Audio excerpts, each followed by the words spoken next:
welcome back to my channel. Today I'm gonna show you some tips on how to clean your glass stove top.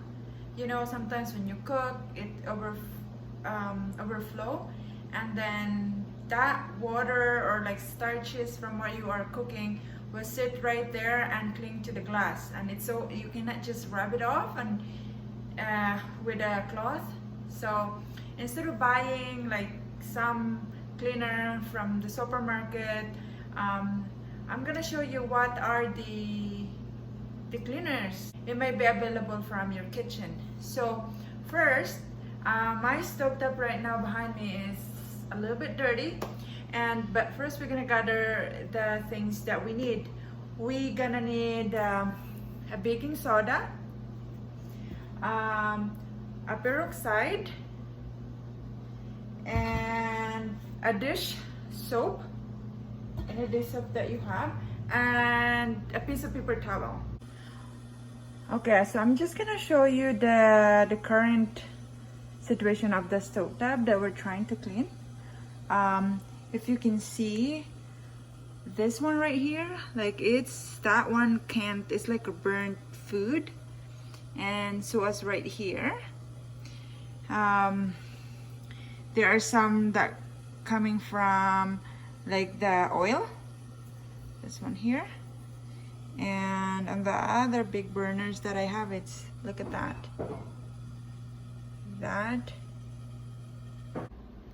So first what I'm gonna do is I will drizzle this one with the dish soap, right? Just a little of that, and then I'm gonna put baking soda, right?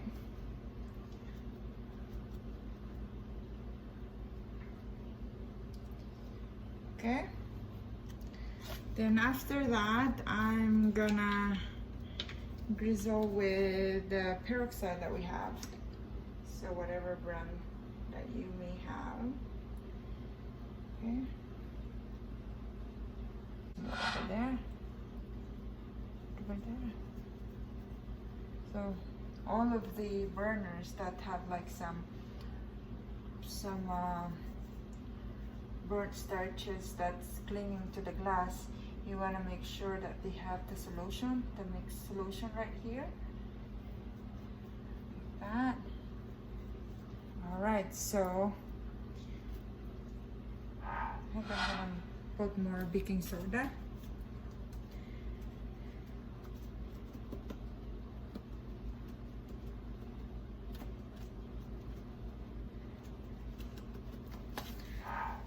You have to make sure that the mixture is a little bit like pasty, like that. And then you kind of have to let it sit for 5 minutes or whatever, 10 or 5 minutes, whatever you prefer. Usually mine like 5 minutes, right? And while you are waiting for that one, you will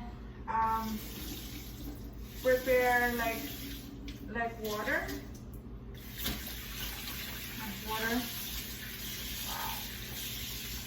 Fill your sink like halfway, or it depends upon how big is your sink. You can have it like quarter of it, or like half of it. It depends.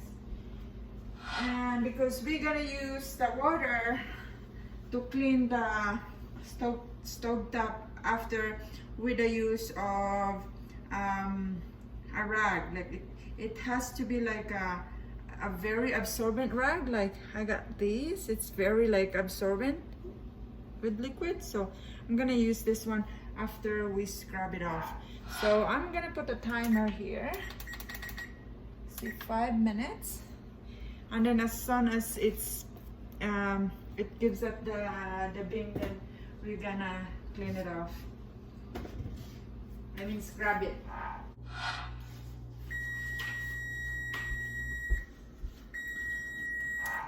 All right, so it's done. Now you're going to grab like a piece of tissue paper. You I guys, but I don't want to clean my rag with a very dirty, what do you call it, stove, so I normally just get a paper towel. So you just have to scrub it. So the reason why you want to have like a thick paste kind of mixture here is that it would help you scrub off the baking soda. Will help you scrub the big chunks like easy, right? So you just have to scrub it. For some of the food, the burnt food or starches in here are very thick, like you can feel it, like very, very thick. You can have like a plastic scrub. I'm gonna show you mine in a little bit here. If there's very stubborn one that doesn't come off just by the solution, you can use that one to kind of like push it.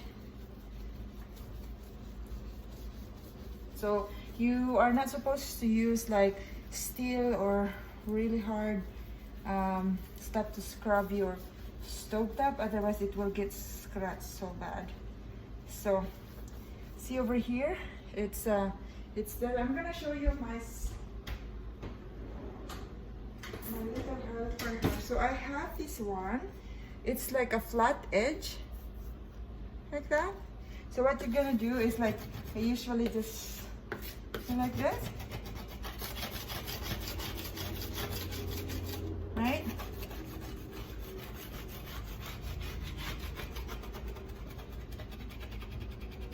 The very stubborn one, you can get some of these and then just gently scrub them.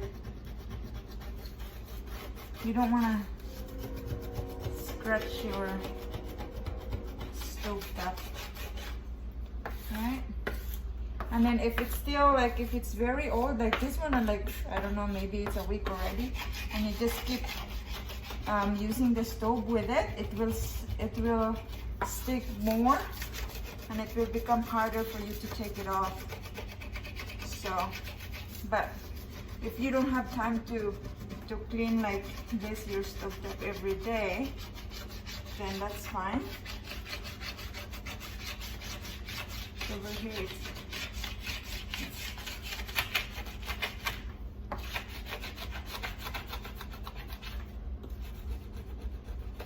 there's a lot of, you can actually hear the crunchiness when this one is going through like the burnt party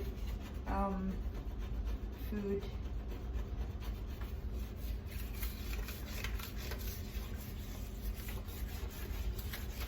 So here is a little bit harder. I can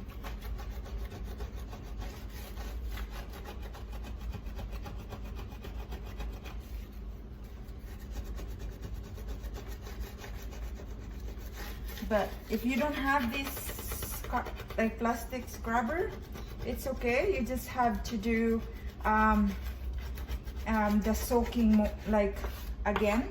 If it's still not going, like after you clean like this with a piece of paper towel, then you can just like collect all of the solution and then put it there and then soak it for another 5 minutes and do it again until you got the result that you wanted. Like, but for me, I have this plastic one. It's so handy. So it's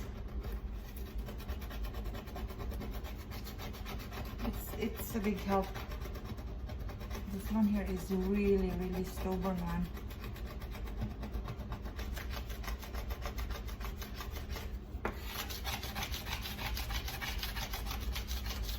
You can hear it, right?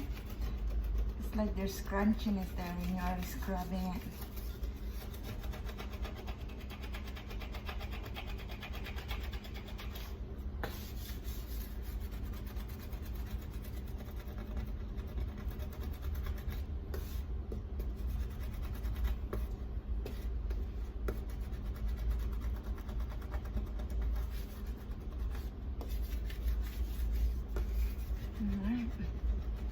Seems like.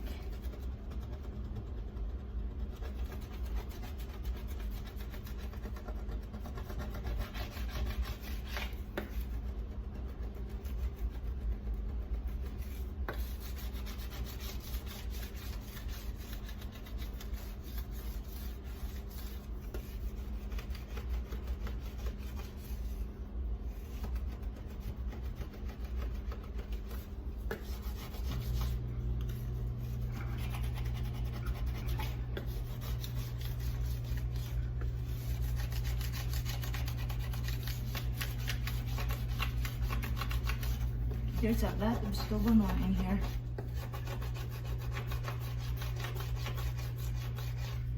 Because we cook rice, and then rice is very starchy, so we don't use like a rice cooker. We throw our rice cooker. We're trying to find like a non-toxic rice cooker at the moment, like, so we're using our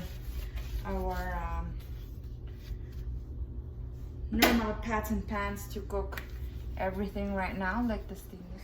So here's a finished product.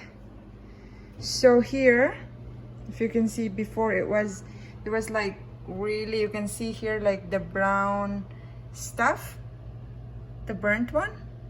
Now it's all clean, and you can touch your hands, and it's just like it's smooth. There's nothing in it, because you can feel if there's like some burnt food. And then over here, like, but you can see there's like some scratches because we use a lot a cast iron pan, so that one usually scratches when you cook them, but that's okay. But then yeah, it's clean. It's the white stuff reflects so much because of the lights, but yeah, it's clean now. So it's gone. I'm gonna show you, or maybe not that close. So here, there's no more gunk. It's just clean.